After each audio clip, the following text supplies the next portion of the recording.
C'est une formation sur 2 ans, donc qui correspond à un bac+2.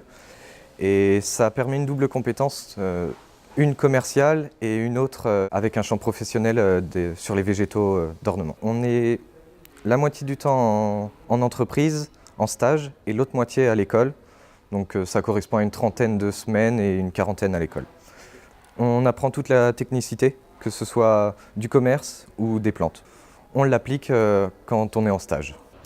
Alors en fait, on a vraiment une volonté de se diversifier nous, au niveau de nos stages.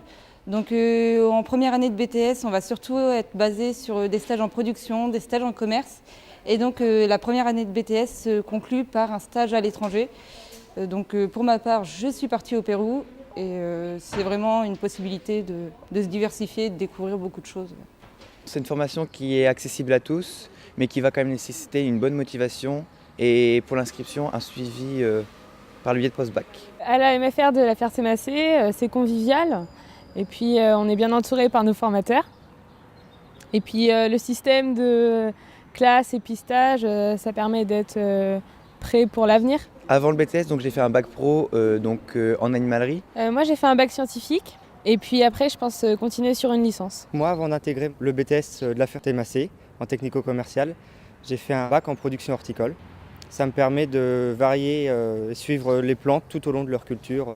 C'est essentiellement du travail en jardinerie par rapport à un BTS technico-com. Après il y a aussi tout ce qui est l'aspect commercial au niveau des fournisseurs.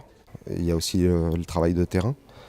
Avec des commerciaux qui se déplacent dans les jardineries pour vendre et agencer les produits. Il faut aimer le végétal à la base, c'est important.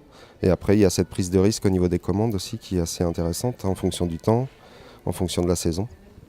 Et puis il y a tout le côté présentation, mise en scène aussi des produits qui est assez intéressante. La problématique quand on est trop en salle, c'est qu'on est dans la théorie et le fait d'avoir eu un passage en milieu professionnel, on reste terre à terre et on est capable de parler du concret.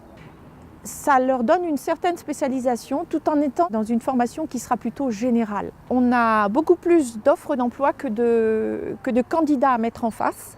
Et c'est bien dommage parce que on est à l'extérieur, on travaille avec les végétaux, c'est très attractif, on est en contact avec les clients. Et parce qu'on aime, on est curieux et on va toujours chercher à améliorer ses connaissances.